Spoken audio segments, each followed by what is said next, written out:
Hi friends, welcome to Muhila's kitchen. இன்றைக்கி நம்ம என்ன பார்க்க போகிறோன்னா, சுக்குமல்லி காப்பி வீட்டிலையே பொடி எப்படி தயாரிக்கிறதுன்னு பார்க்க போகிறோம். வாங்க எப்படி செய்கிறதுன்னு பார்க்கலாம். தேவையான பொருட்கள் எல்லாம் எடுத்து வச்சுருக்கேன். வாங்க என்னென்னு பார்க்கலாம்.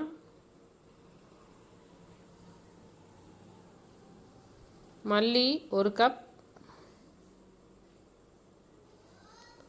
சுக்கு 2 துண்டு, திப்பிலி 1 ஸ்பூன் அளவுக்கு எடுத்திருக்கேன், மிளகு 1 ஸ்பூன், சித்தரத்தை பொடி 1/2 ஸ்பூன்,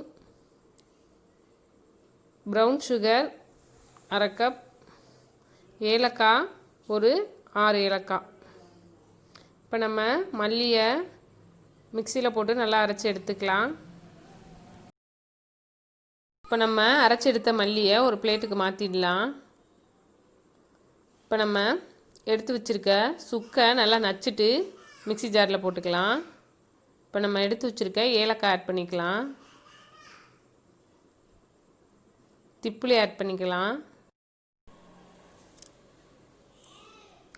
இப்போ மிளகு சேர்த்துடலாம். இப்போ நல்லா அரைச்சி எடுத்துக்கலாம்.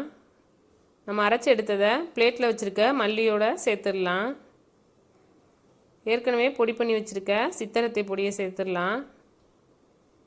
இப்போ நாட்டு சர்க்கரை சேர்த்துடலாம். இப்படி நல்லா மிக்ஸ் பண்ணி விட்டுடலாம். திப்பிலி சித்தரத்தை தமிழ் மருந்து கடைகளில் கிடைக்கும், நம்ம வாங்கி எடுத்துக்கலாம். இப்போ சுக்குமல்லி காப்பி பொடி ரெடி ஆகிடுச்சு. இப்போ நம்ம சுக்குமல்லி காப்பி போட்டுடலாம்.